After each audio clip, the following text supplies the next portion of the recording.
Dear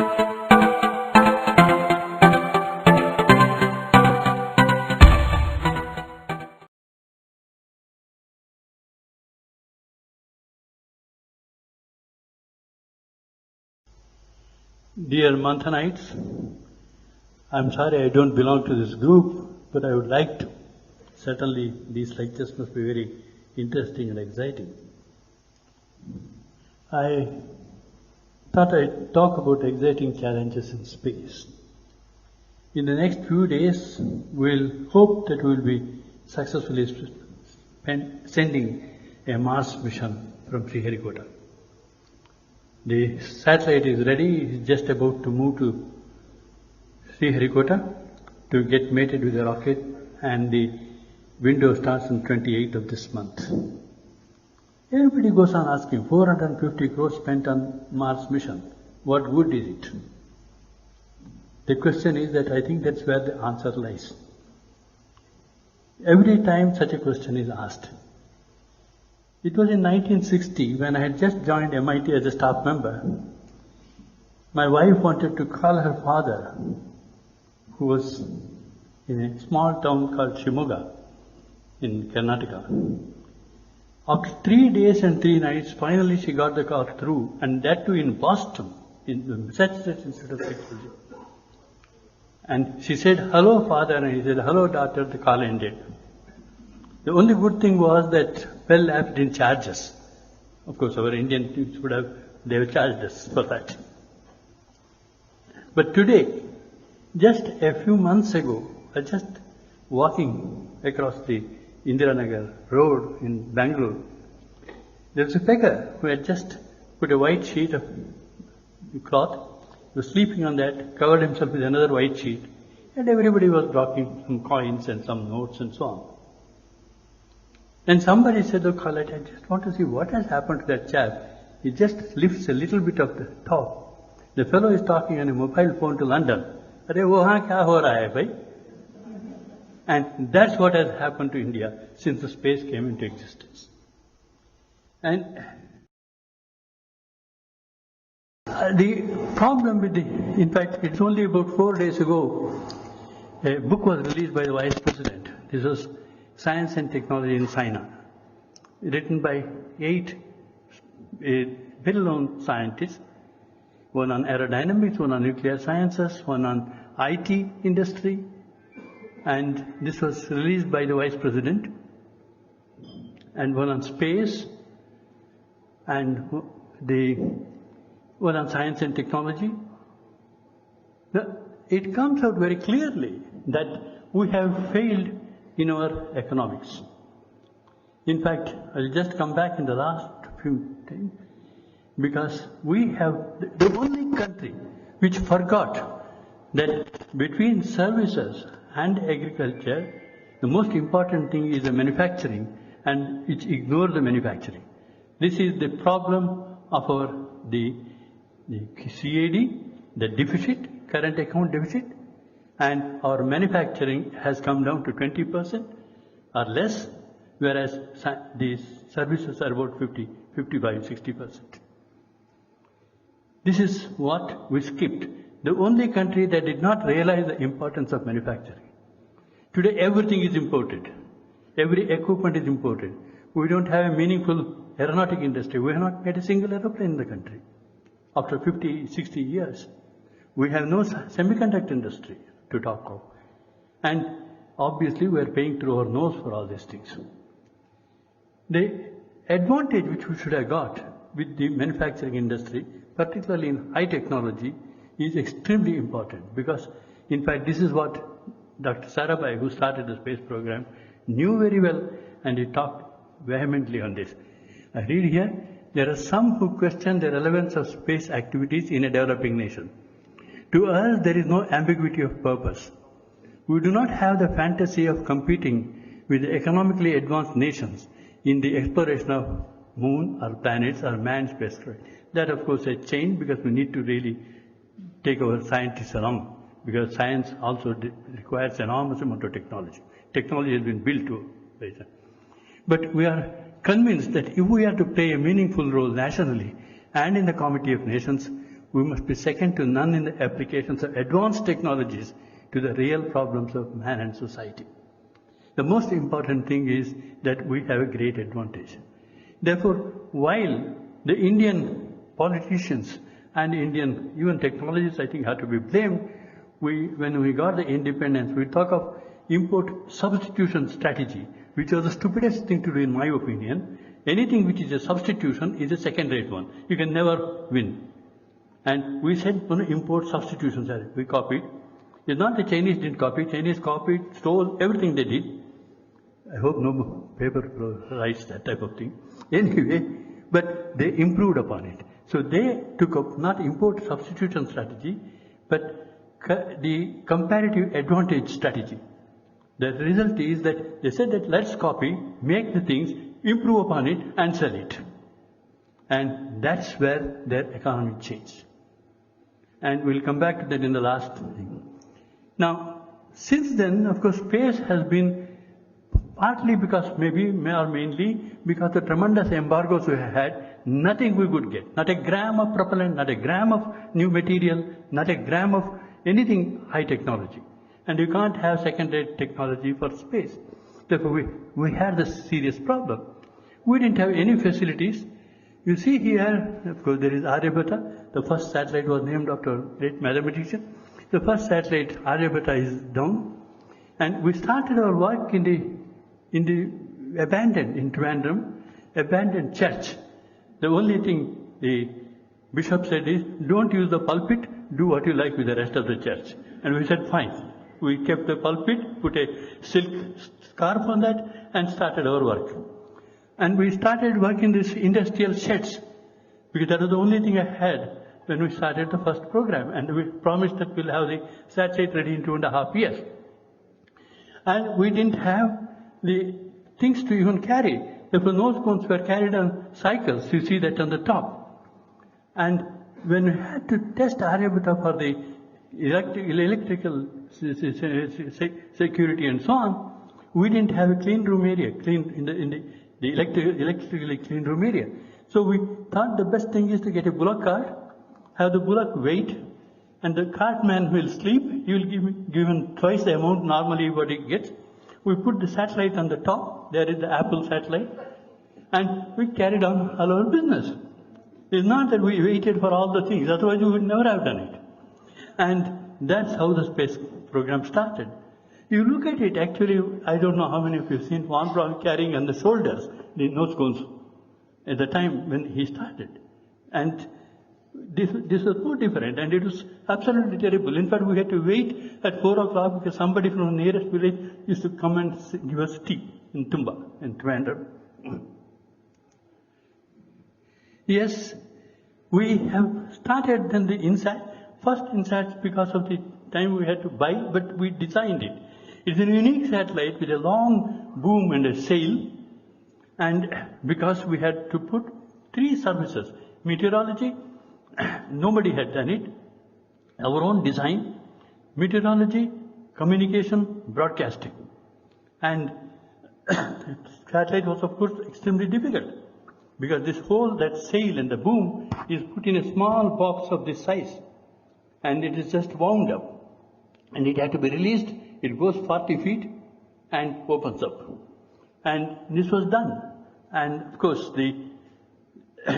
and we were ahead of China, 10 years ahead of China. Our first remote sensing satellite was launched 10 years before the Seabirds 1, that is the China-Brazil satellite, our remote sensing satellite from China. And our INSAT was way ahead. In fact, even today, this unique design is wonderful because 3 functions are put into the same satellite.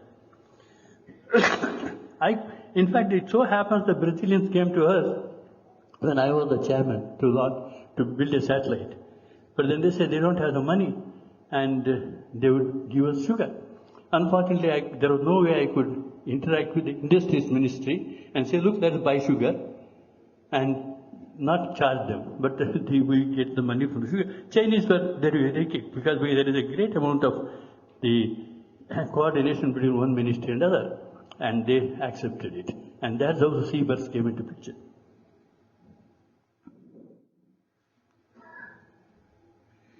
And we have had a large number of satellites. In fact, the 100th launch was done, was only recently carried out.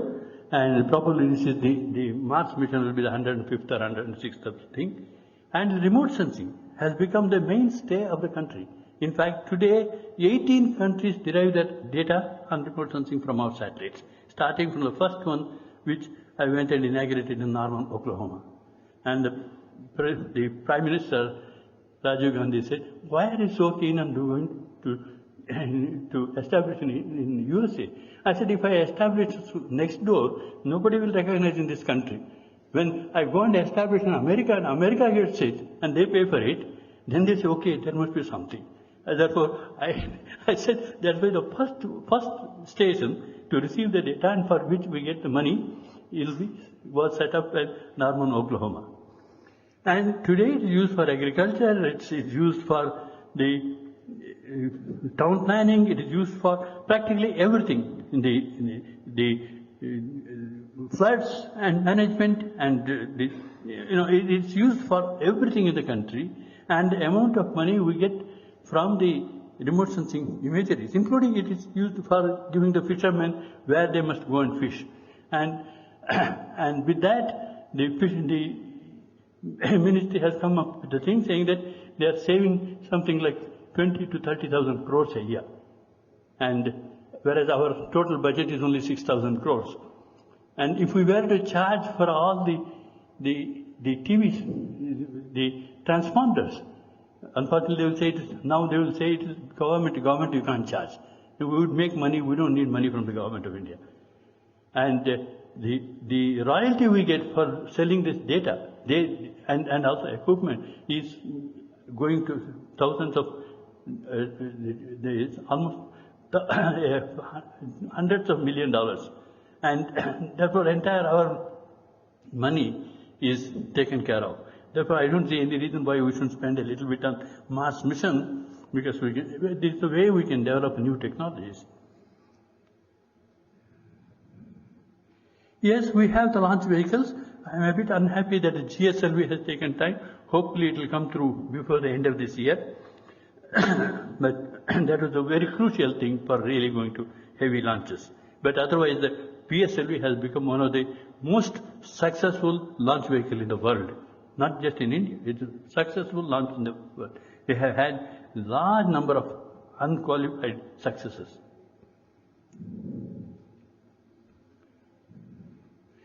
Yes. Now I go into the exciting challenges. This gives you the idea of the basic properties of the planets, the distances, and why we are going to the planet. Planetary exploration is becoming an extremely important thing in science. We know in fact, we know very little of Earth itself, because we have not really gone below the mantle for too great a depth. We don't know the physics of it, and hopefully we'll do.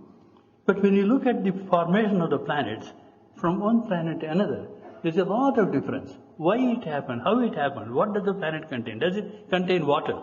Is it possible to colonize some of this at a later date? These are the things. If you look at the way the civilization scientists recognize is, we have not even reached the first stage.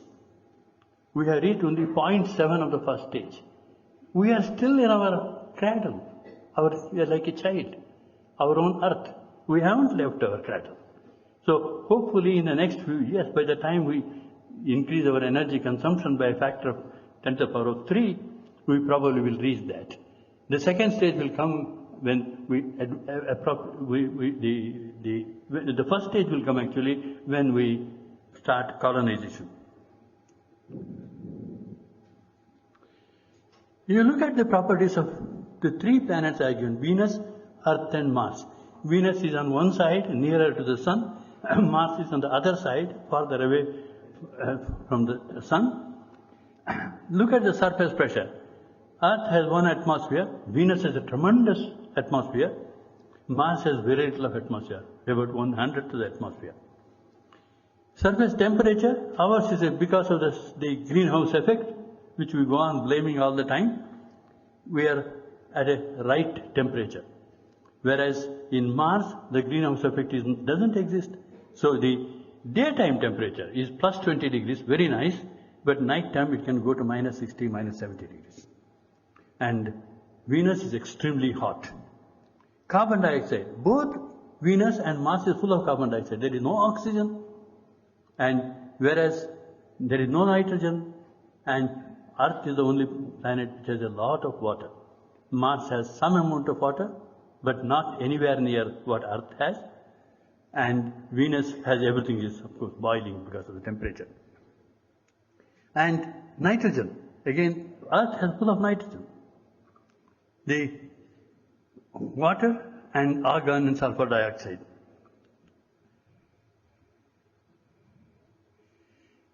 Yes, moon origin hypothesis. How did moon come about? Yes, we have finally, we think we know that it is from the giant impact. A planetesimal almost 3 times that of Mars came and hit the moon, hit the Earth, and took off a part of it, and the moon came into existence. It's also doubted because we still don't know really the truth about how the moon was formed. And that's why this is how the present theory, and we had the Chandrayaan mission. You are all aware that everybody said, what are you going to do? So many people have gone to the moon, and in fact they have even stepped on the moon. They have still not stepped on the Mars, but probably by 1930, in the next 10 years, we will have the first man landing on the Mars. Maybe American or maybe a Chinese, but not certain Indian, hopefully not. And yes, but we were the first to discover the water on the moon. It was not discovered before. And that's one of the greatest discoveries which has been done. It certainly is not a flowing water, but there is an amount of water, particularly in the high latitudes, and that is quite considerable. In fact, in Mars again, it is the same type now. But you look at the way one had to go. The problem is, one is looking at only the science. Why Mars? But what about the technology? You look at it, if you start with this, the rocket leaves it where it is written as IO. The rocket leaves the satellite at that point, in that orbit around the Earth. Then the satellite is pulled out from that slowly by firing its own rockets, and it goes on making it more and more elliptical. And when it comes to the point where it can be put onto the moon, the trajectory, there it is slowed down and changed to the moon trajectory, then immediately starts going around the moon. Therefore, we must take from the Earth's trajectory to the moon, and then it is brought down in that thing to just 200 kilometers or wherever you want it to be.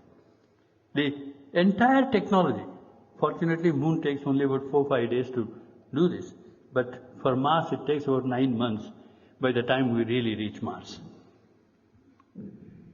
And this is the water signature. You can see that water on the top and the bottom. And you see here, this is the signature of the water, the depth that is the.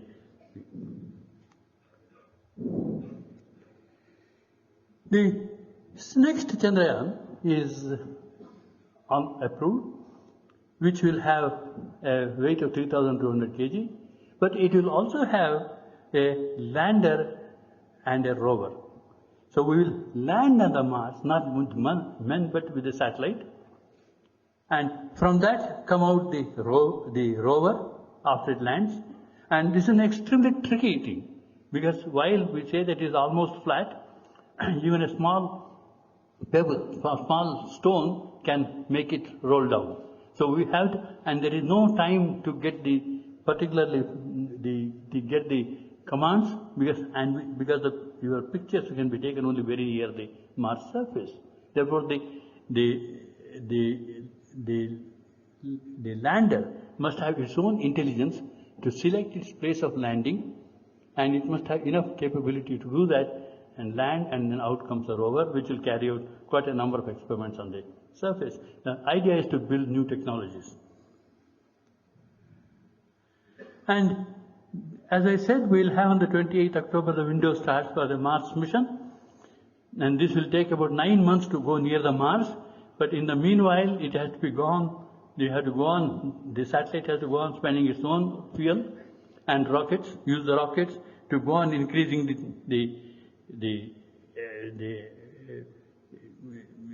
trajectory thing, and particularly the perihelion and the aphelion. And then when it comes to the point here, orbital period, it will be 32 days, and it is put into the Mars trajectory, and then it goes around the Mars. It leaves the Earth and will go around the Mars. Then you adjust on the Mars what the thing is. The entire technology has been built. One of the wonderful things that has happened is we have embargoes. Can you imagine we have to build new types of gyros, new type of materials every time. And all these things you can't buy for a grand. And new type of propellants, we have to make it in the country. And this is where the technology comes in. Nobody gives you this. And these are all embargoed items. And this we did. At one time, the solid propellant uses hydroxy-terminated polybutadiene. We have passed on everything to the industry. That's now made by Moffatlaal Industries. We built the technology and passed it on. The UDMH, the unsaturated dimethyl hydrogen and N2O4 are used for the liquid propellants. And they are made by Andhra Sugars. Everything comes from Andhra Sugars in Thanuku, which is a small place somewhere near Vijayawada. And we passed on the technology. We are going back to the industry. Therefore, 60% of our own money, our budget, is spent in our industries.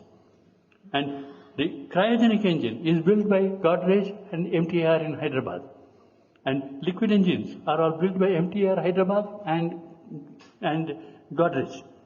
And you bear Bharat Electronics. In fact, somebody talks of China in the end. I hope they note this. As I said, this book was released only 4 days ago. The first radar they wanted for the thing was designed by ISRO, built by Bharat Electronics. And we have been building their number of radars for our own purposes. And when the Met Department wanted 50 of them, this is from the past Secretary of Science and Technology, is his article. They, as usual, advertised. Chinese came with a thing, 20% less, and we placed the order on 20%. Whereas the radar built using ISRO technology by Bharat Electronics is still working, we have problems with the Chinese one. But more importantly, even if it was 20% more, it is going to your own well. What the hell? Why are you giving to another country? You are trying to run your country or run somebody else's country. And the amount of stupidity which we have used in our thing is absolutely fantastic. You see this Mars figure, again, dates are given here, and it's probably about 8.5, 9 months later, hopefully it will go to Mars, and I'm hopeful that we have 5 experiments. One of them is to look at the methane. The idea of methane is that we know there is no life like ours, but there could be life in its very elementary form, and that will give rise to methane emission. And it is not there always. Of course, somebody came and said, I reviewed on the day before yesterday, and day before yesterday there was a news that Curiosity has not found methane. But methane is not there all the time. Of course, sometimes it was found, sometimes it was not found. It was found when there was a large dust storm. And the question is, where is it coming from? And how much is there? And, well, it is $1 million question, because it is a question of whether life was started, at least in its elementary form, is available there. Now, because hopefully Mars is a place we will colonize one of these days. Yes, what are the great challenges in space? Food security. And everybody talks of evergreen revolution. I have yet to find somebody who knows exactly what is meant by evergreen revolution. Our green revolution was started, but that also has led to the destruction of our soil. A lot of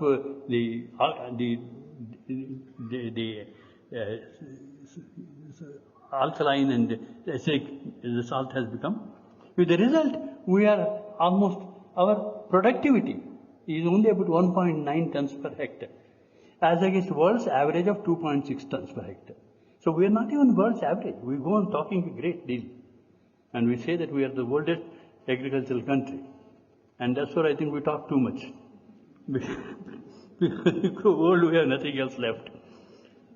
And how do you bring up the food production? We have a 2% increase in population. We must build not 230 million tons, but at least 300 to 325 million tons in the next 10 years. The question is, everybody says we must have evergreen revolution, because ours was not a green revolution, but a temporary green revolution so far. All right. One way is it's being practiced in US. In fact, I have seen myself spent a few days with one of the farmers in North Dakota, and he uses, and then finally comes and points his finger at me and says, "You know, Professor, we use your data." I said, "How?" He said, "I get the copy of the data from Norman, Oklahoma. We use your IRS data for this." And I felt so bad. I said, "Nobody bothers my data here." And that is you look at it, in each large farm which he has, you have areas where you have the poor production, could be due to the large increase in the fertilizers, which should have been brought down, or large increase in water for the sugar beet. And he has reduced. He says, "I have saved money by reducing this, and now I get my productivity is from 4.2 tons has gone up to 4.8 tons per hectare." And this is what needs to be done. And somebody says, "How can we do it? We don't have such large farms." But our every farm is a small farm. That's good enough.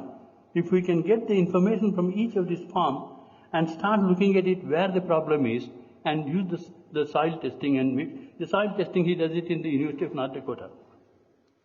Energy security. We have an energy crunch. Our energy production is very, very small.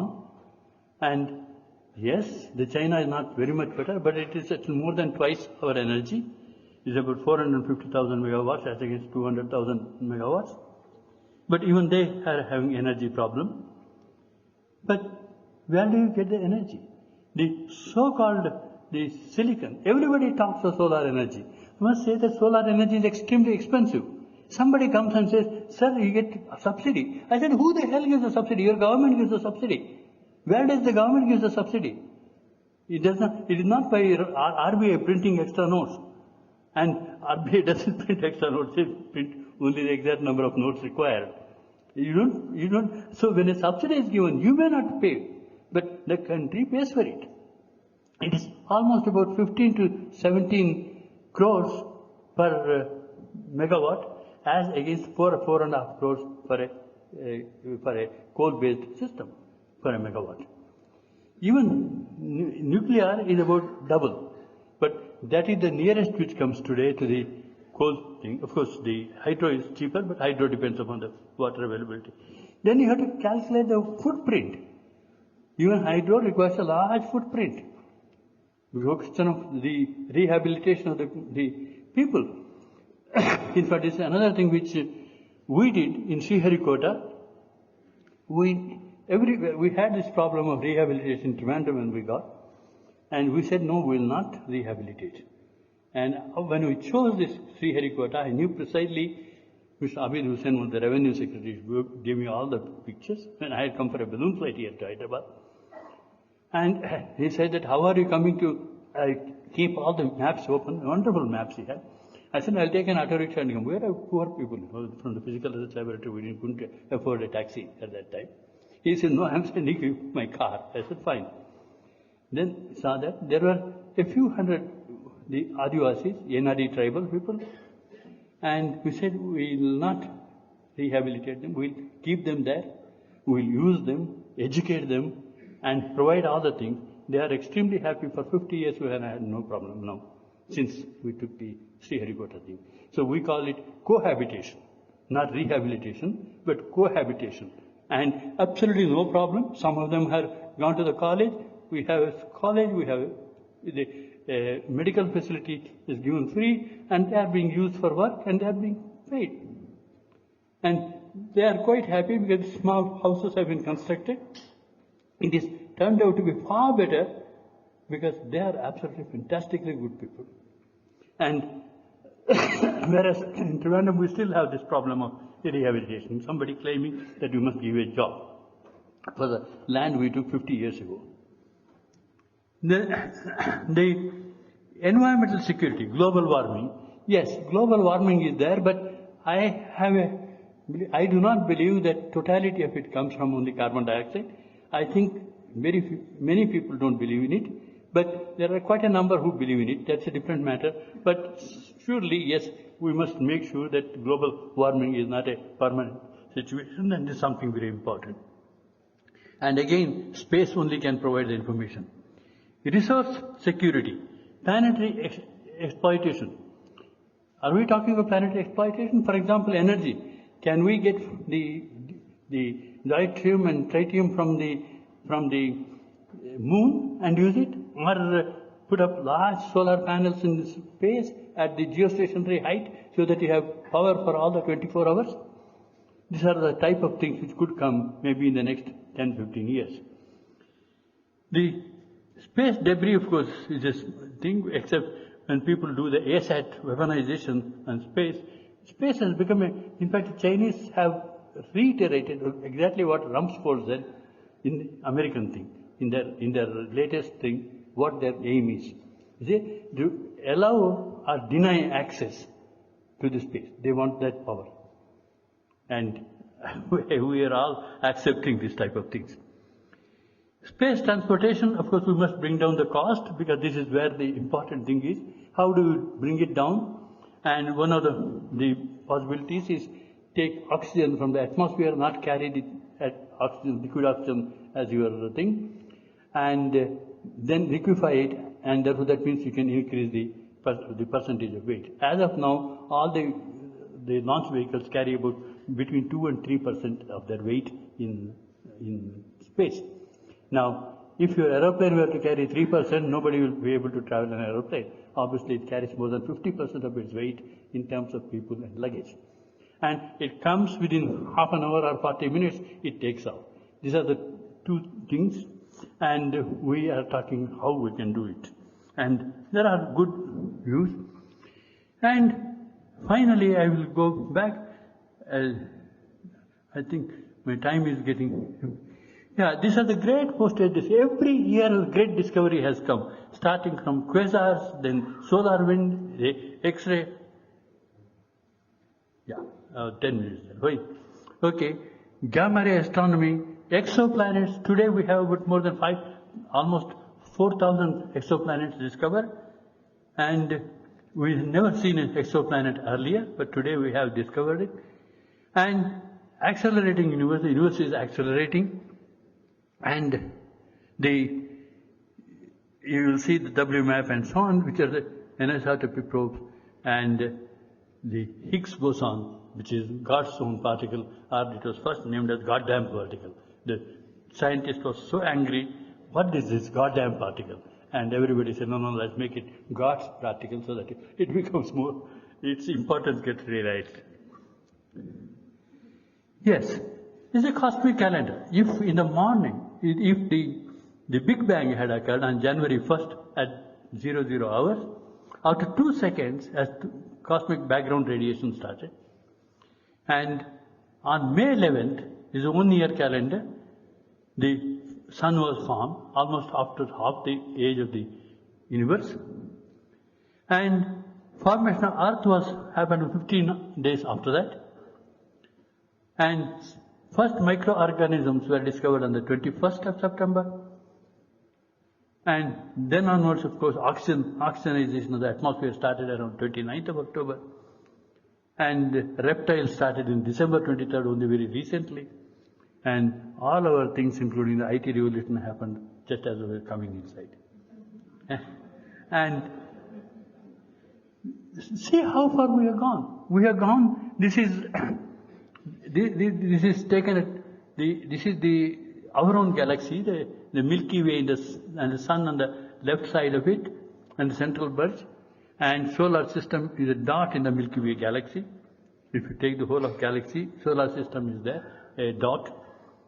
And now we have gone, this is 12 million light years away, the galaxies is the Ursa Major, have been photographed. We never had it. We knew there are millions of galaxies or billions of galaxies.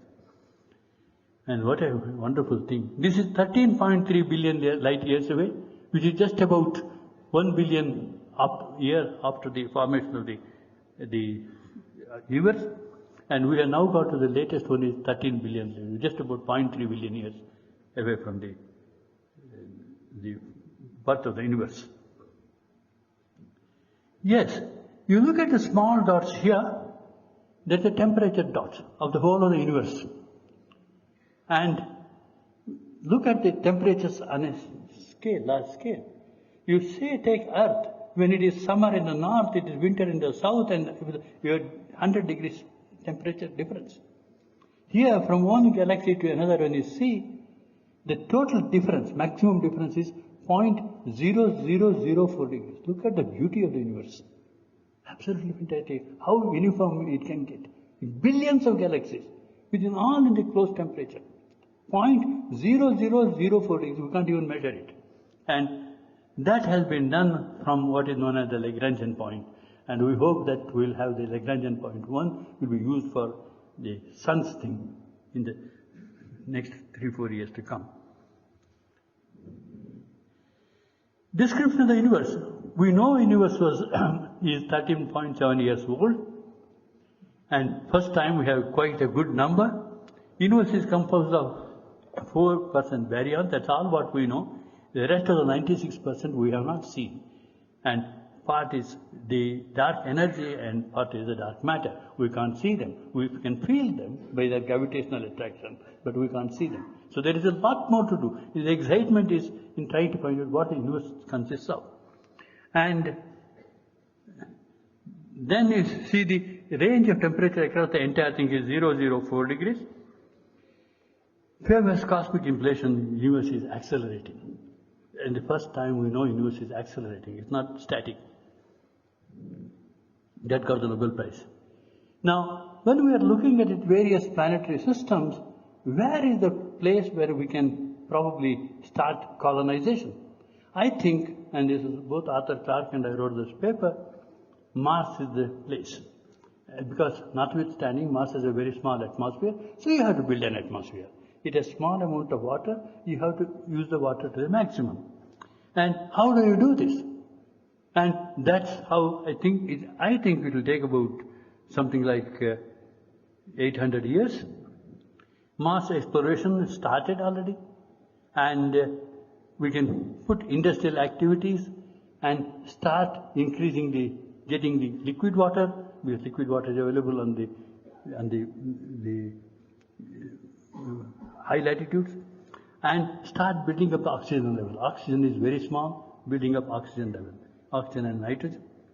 And when the oxygen starts level up to 2 millibars, the release of more nitrogen, we can get it from the mining regoliths, and we put hardy plants. They can start with just 2 millibar oxygen. Then we start the photosynthesis. Genetically engineered plants we can put. We go and put. And for them, it has taken so many billion years for this. I said, God did not have help, but today God has our help. So we go and put.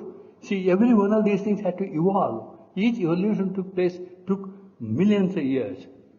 Whereas now, you say that as soon as the hardy plants, the oxygen comes to 2 millibar, you go and put hardy plants, you take the seeds from here.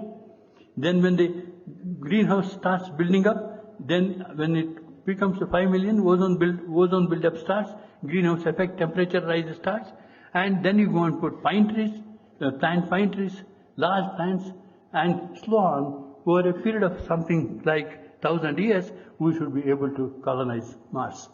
And everybody said, how? I said it will be cheap, because already the tickets are being spent. For 2.5 crores you can go, and 2.5 crores you can't get even a small plot here. And one-way trip is available, and I encourage all in fact, we encourage all the politicians to take a one-way trip and go and occupy Mars. Now I'll just take 2 minutes for the China, and we were 10 years ahead in satellites. Now we have lost, and in terms of their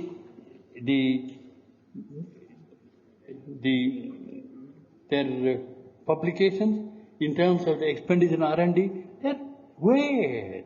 And whereas we are running in deficit, and 4.8% is our deficit, and China's annual import, look at it, China's annual import is 1.8 trillion as against export of 2.2 trillion. Their export is far more than the import. Ours is exactly the opposite. Because everything is bought for us. Nothing is now made in this country. Electronics is not made in the country, we buy. Everything is made. And India's annual import is 600 billion as against the export of 320 billion. So the import is twice, but China's annual import is 1.8 trillion, not billion, as against 600 billion, that's about 3 times, but their export is 2.2 trillion. And obviously Chinese are doing very well. And because of the fact that they have really made sure that that's primarily because of the fact that they have gone and started heavy industries, all heavy industries. Without heavy industries, and the contribution from industries is very, very small, and that's where our problem is. And I am not sure where we will come out of this, because this type of thing, we are only denuding the country. I think the time is up, and I'll stop here. And in fact, we had recently a brainstorming on China's thing that has come out as a book. We have just released about 4 or 5 days ago. This is from my article, and there is an article on the industries, there is an article on space, and everybody goes on thinking, why space? I think the space is a place where you can have the highest technology, and you can jump, in fact, and really produce a lot of things. Thank you very much.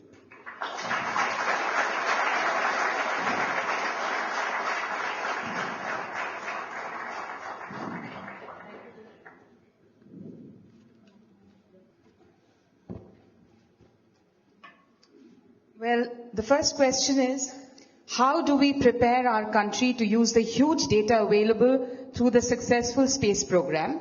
Number 2, since colonial times, we seem to be a country having expertise in collection of data, but no capacity to analyze data. 3, your views on private sector being able to build material and technology in India. How nationalized are they when compared to public sector? I think this is from Shanta Sinha. Can't make out what is the question. You'd like me to repeat them, or you'd like to? Yes, one after the other. Yes. How do we prepare our country to use the huge data available? How do you prepare? Our country to use the huge data available. Well, I think we have to learn how to use the data. Of course, if you have the data, if you don't use it, it's of no use. And we are using quite a good amount of data. For example, certainly we have used it for the entire remote sensing thing is using the data, and that's being used, but it's not fully used, because you have to essentially, for example, the agricultural department has to use one by one. We are trying to see that they are using, and one of the things which has taken off very readily is the disaster management system, but that's because of the fact that every alternate year you have a problem of either the cyclones hitting and so on. There we have done much better, but it is increasing, but it's slow. And particularly in agriculture, it's not been very high. That's what we are pushing. Now they have started a new institute in Delhi after a lot of the project. And in fact, I was involved in that, and because the agriculture must use space data. If we don't use it, we are going to suffer badly. Another question. What are the major policy initiatives working successfully to develop scientific temper in our country and to develop a rapidly growing community of Indian scientists in India? Ravi Kolathur. Well, I am afraid that is the most difficult thing, because we still believe in the black magic, we still believe in, and I don't know, everybody who talks of the scientific temper still goes on violating it, and slowly I hope, somebody goes on, every day your newspaper contains the, your horoscope business, and every day for every channel somebody comes and says that, look, today is this and that and so on, and that has to go. Okay.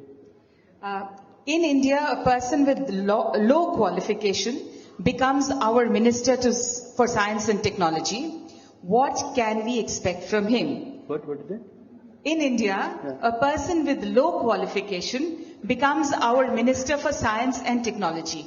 What can we expect from him? Well, I think we have to take the science and technology to the rural areas. It's not all that bad. There are many people in the rural areas who did not have formal education, but have started using the modern methods. But this has to be demonstrated. They can't take risks unless they are convinced. And this has to come. But primarily our agriculture business and the question of ensuring that the soil does not lose its fertility is the most important thing. Over years this is why our productivity is so poor. We must improve the productivity. There is no reason for this poor productivity. Has India got a space policy? How many of those 9 challenges that you showed are in this policy? The nine challenges that can be met. The challenges are for the whole world, including India. And the question is that we have growing population all over the world. How do you essentially make sure that you can provide the food? You can provide. It is a challenge for everybody. The question is whether these challenges reflect in the science policy or the space policy. Science policy is determined not by the scientists. And who has talked of the fact that, you see, we go on, you look at it, how come that we did not pay attention to the industries? How come that we started with the poor agriculture, which is still there, it's only 18%, and our services has gone up, but services is also taking away a lot of, including IT, is taking away 30% of it is in the foreign exchange goes away. And where is the question of, unless you go into high technology? In fact, the way to really get money is to use the high technology, and there we have to find new ways. This is what China has done. This is precisely the difference between the two. You see, there, the Chinese, the agriculture is around 18%, and if my memory is right, that their services is about 25%, and 55% is their industry. Now, our services has gone up to 55%. Our industry is hardly 20%. So therefore, unless the industry improves, there is no way. And that means that we will have to come up with better industrial production. And we must take up areas where there is a lot of money available. We'll take 2 more questions. Why think of settling on Mars with such high costs? Why not make Earth heaven instead? Because the amount of land available on the Earth is limited. So we're trying to go to the new areas. Just as, why did the people they spent more than 6 months to go to Australia. And all the convicts, they had no place to stay in the civilized place. So they went and populated Australia. In 6 months, you can go to Mars. So why not? And if we can get rid of some of the people, that will help. Well, one final question, sir. I think you've already answered this in your talk, but it'll be nice if you say it again. Where does our space program stand vis-a-vis China today? You said we were much ahead of China when we started. Where do we stand today? Well, as far as the civilian program is concerned, we are we have done well. But there the civilian and the military programs are combined in China. And it is in the military program they have done extremely well. And even in the civilian program, because of that, the effect is far larger. In the launch vehicle, they started with the technology from the Long March. Their Long March, they started from the technology from Russia. And therefore, they have, for example, cryogenics. We still have to succeed in cryogenics. And unfortunately, on the non-cryogenic thing, we are as good as the best anywhere in the world. You can't have the second best in space. But on the cryogenic till we go, I'm afraid that we still have to go to outside for the launch of larger satellites, like for example the ones which are used for INSAT type of system. But all other satellites are Earth orbiting satellites are launched from there. And even the Chandrayaan is also it was a PSLV which launched. And even this one also is the PSLV which is going to take up, the one which is the Mars mission. But certainly it would have been better if we had the GSLV ready, but hopefully GSLV will be ready very soon. Thank you, Professor Rao. Ladies and gentlemen, I have a few more questions.